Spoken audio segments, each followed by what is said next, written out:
Hello guys, welcome back onto the Dutch Couch. Got to say, this summer, Newcastle United have had more rejections than I've had in nightclubs. And that is going some. They've pulled out all the stops here. But I don't think, people online can take the piss, have jibes at them, have a bit of banter with them. But I don't think these rejections this summer cast a stain on Newcastle United at all. For me, they're not undesirable as a football club. And I'll tell you why. I'm looking at Newcastle United as an outsider, right? I'm not a Newcastle United fan, no affiliation with the club at all. Only been to Newcastle once. I'm looking at them as a football club. I don't care that they haven't won countless trophies year after year.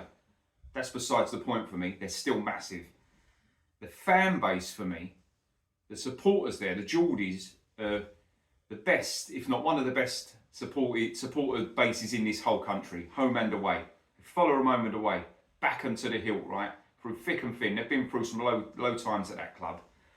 The atmosphere that they create in that ground, when that place is rocking, any professional footballer, for me, would be lucky to play in front of them, with them backing you. And I'll tell you what about the Geordies as well. Once they have an idol, mate, them Geordies make you one of their own. They absolutely take you under their wing as a honorary Geordie. That is one club where I say cult heroes are a guarantee. Proper, fucking brilliant football club. But from the outside, I'm looking at this like I said, people are having jibes at Newcastle and stuff about this. But Newcastle for me, that club epitomises what the city is and as a community. On a match day, that place must be buzzing. And for any sort of footballer to not want part of that, beggars belief for me. It surprises me. The problem, in my opinion, that Newcastle have had and have got and will have going forward, right? They've reached a level now where they've jumped into the top four. They've got Champions League football, right? So they're brilliant. And Eddie Howe, take me out off to him, done a great job. Been under a lot of pressure there at times when it's not gone great, right? Gotten to a stage where they're now top four, playing the Champions League. This is the second time they're going into the Champions League this year. But for me, it's going to be impossible for them. I think they've hit their ceiling now. With the financial fair play rules how they are, Newcastle have hit their peak for me. I don't think it's possible. I think it's impossible for them to jump any higher and actually win the title in this country. They won't win the Premier League. And for me, the powers that be won't let them compete to win the Premier League. These financial fair play rules totally hold clubs like Newcastle back. They've got so far, but now the time is they can't spend. Whilst the big boys around them, the Arsenals, the Cities, the Liverpools, the Chelseas, are spending absolutely ridiculous amounts of money. I wouldn't say getting away with it, because it's based on, a lot of it's based on the stuff that you generate, the money you generate. But Newcastle, this is what I'm saying, Newcastle, how can they compete with these clubs who are globally massive compared to Newcastle? And that's not a dig at Newcastle, they're a massive club, but globally, financially, these clubs are bigger. They generate more money worldwide. So they've obviously got a bigger proportion of money to spend in relation to, do you know what I mean? It's impossible. And it's even holding back teams like Aston Villa, who are former European champions. They've won the European Cup. It's the Champions League now. It's holding back teams like Forest, who have twice won the European Cup. Those teams have got to that level, the same level, and they're dipped because they just can't compete. They're being held back. Same with Newcastle. It's a joke. In this country, we are obsessed. Well, I won't say we are. The powers that be, even the TV companies, they're obsessed with the cartel clubs at the top there, dominating. Last season, when Palace beat Man City at Wembley in the final, I was buzzing because it meant that, I'll tell you what, the FA, the powers that be there, they wouldn't have liked that. They didn't get their showpiece final last year. And to see a club like Palace, who have never really won anything, beat Man City, who have spent absolutely ridiculous amounts of money, and win that cup was unbelievable. That is what football should be. These so-called teams who are at a lower level, and I'm not saying Newcastle, they're massive no matter what they've won. I was talking about Palace in that respect. But these teams are at a lower level, so to speak, should be able to compete. If they have owners come in and they can gazump the big boys, let them do it. Because then they'll get a taste of their own medicine. I'm looking at Newcastle, like I said, we're told they've got the richest owners in the whole world. They can absolutely batter anyone in the transfer market, not being allowed to do it, not being able to do it. It's just wrong. Totally wrong. Because it was all right when Abramovich took over at Chelsea, etc. He could go and spend silly money. But it was seen as success then. Now it would be seen as doing things unfairly. Makes no sense for me. Makes no sense. But when I hear players don't want to go to Newcastle, it just confuses me. Is it a financial thing?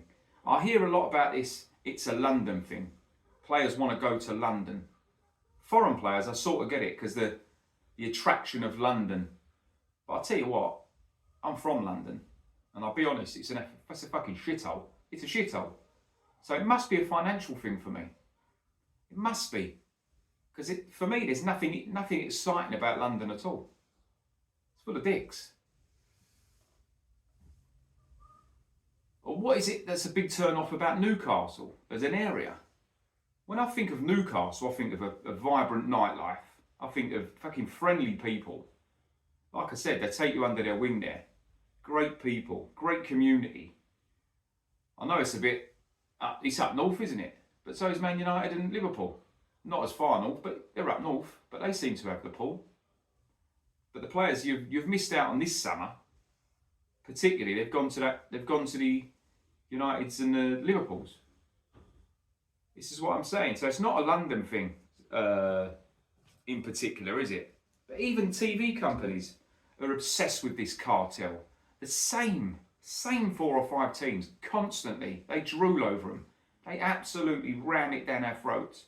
I could watch a game of, I don't know, Everton and Brighton on a Monday night. Right? I'll sit down, watch a bit of Everton Brighton.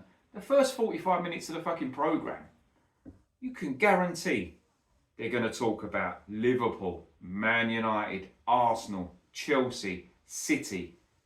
Guaranteed. No arguments. So that first 45 minutes, you might as well fuck it off and watch something else. Go and watch EastEnders. Because all you're going to hear is about the same shit. I think it's about time. This financial fair play, I'm guessing, was put in place to make it a bit of a fairer playing field. I think it's done the opposite. I think it's absolutely done the opposite.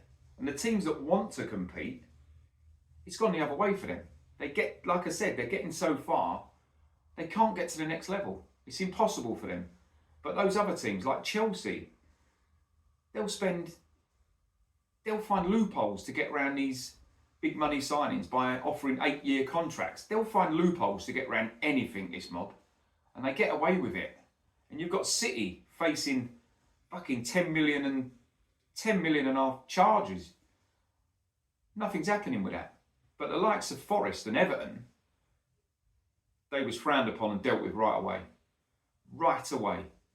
It's fucking ridiculous in this country.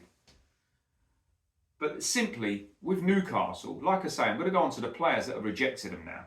I don't think it's a mark on what Newcastle are as a club or anything like that, because I'm looking at the level of the players and the clubs that they're going to, or gone to, or I'll get me fucking teeth in, or have ambitions on joining. I'm looking at Hugo Ekitike, right? He came in, from what I read, he had talks with Newcastle. He's gone to he's gone to Liverpool, right? Cartel club. But I could sort of get that one, because if you go into Liverpool at the moment, I think a player, you're walking into a period of dominance at Liverpool. So I can get that one. I can't hold that against the guy. Brilliant move for him. Whether he's even going to be a starter for that club, we'll never know. A lot of that might rely on whether Alexander Isak from your club can go there. I hope not, because if he goes there, you might as well give him the trophy now. and everyone might as well stay at home. There's no point. He's going to absolutely rip it there. Going to take the piss, that team, with him in it, Isaac and Salah together. But I can sort of see Ekitike. He's gone there. Liverpool, historic club, period of dominance, right? I'm hearing that Liam Delap and João Pedro were on Newcastle's radar. They've both gone to Chelsea. What I see from that is they've both been probably offered absolutely ridiculous length contracts, right? So they've got around this somehow, which they always manage to do. They always spend £250 million and manage to get away with FIFA fair play, rules. Sorry, oh mate, been a long day. Chelsea always manage it, and they've got about 500 players out on loan. It's crackers, absolutely crackers. I'm looking at even James Trafford, the goalkeeper. He was in talks at Newcastle. He's gone to Man City. I can see it from the respect that he's probably going to be guaranteed silverware, cartel club again. But is he going to be the number one there? This is the thing. Has he gone there with the promise he's going to be number one? Because Edison's not going to say, yeah, mate, have me shirt, is he? He's going to have a fight on his hands to get in there. And I don't think he's going to be guaranteed number one for the first 1 or 2 years. So he's gone there probably on a big contract. If he went to Newcastle, he's going to be number one for me. I think he's better than Nick Pope. So we'll see on that one. Obviously, Dean Huijsen, who was at Bournemouth, he's gone to Real Madrid. That's self-explanatory. Real Madrid is Real Madrid. If they come calling, you go to Real Madrid. Don't care who you are. I'm looking at the three players who have... Sesko, I think he's basically signed for United. But I'm looking at Brian Mbeumo, Matthias Cunha, and Sesko himself, or Benjamin Tesco, if I've heard someone call him. All those players were on Newcastle's radar. They've gone to Man United. Now this is a 50-50 one for me, because I'm looking at these players, and I'm looking thinking, all right, it's Man United. All right, I don't care how shit they are. They've finished 15th last year. They've got the pull. They've still got the pull. They must have for these players to go there. But what have they been offered wages-wise? Have they been offered astronomical wages to go there? Because, one, they've got 0 European football, not even Conference League or Europa League football this season. It's only domestic football for them for United. And there's no guarantee they're going to get Champions League football again. That's going to be a push for them. So they might go another year without it next year. They've had the chance to go to Newcastle and play guaranteed Champions League football this season.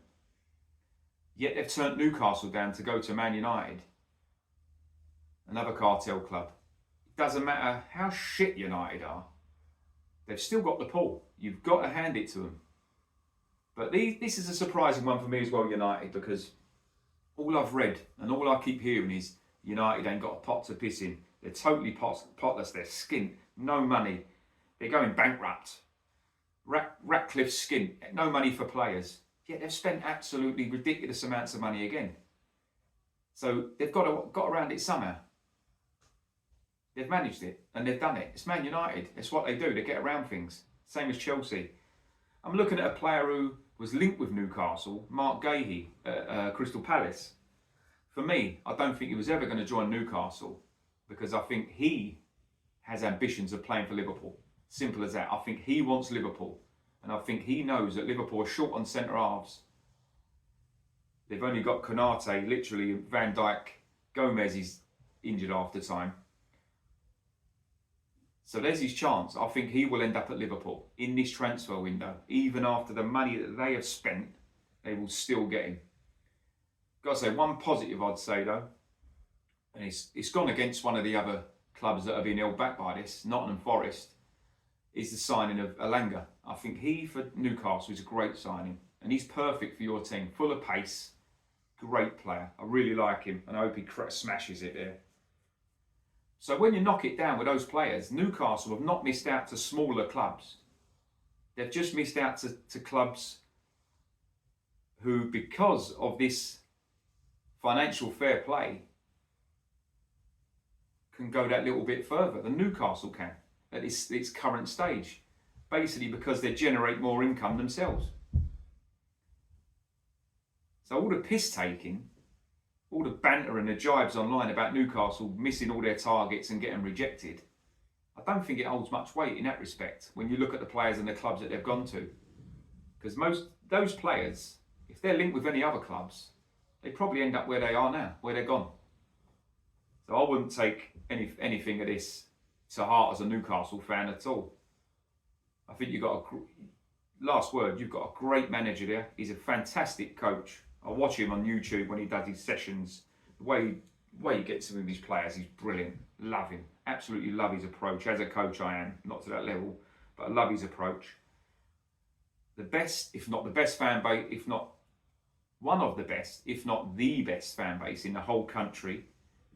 The same I'd say about the atmosphere on a match day. Up there with Leeds, I think Leeds is brilliant as well. Another one club city, love that. But yeah, I think things have to change in this country, in the Premier League in particular. Things have to change because it's just the gap is getting wider and wider. You're going to get a gap now between the cartel clubs, and the rest is going to be massive. It's already nigh on impossible for the teams at the bottom to come up and survive. There needs to be a fair playing field, and this is not the way. Financial fair play is not fair play. It works in the opposite direction for me. Goes against everything it's meant to be. But yeah, rant over. Have a good one.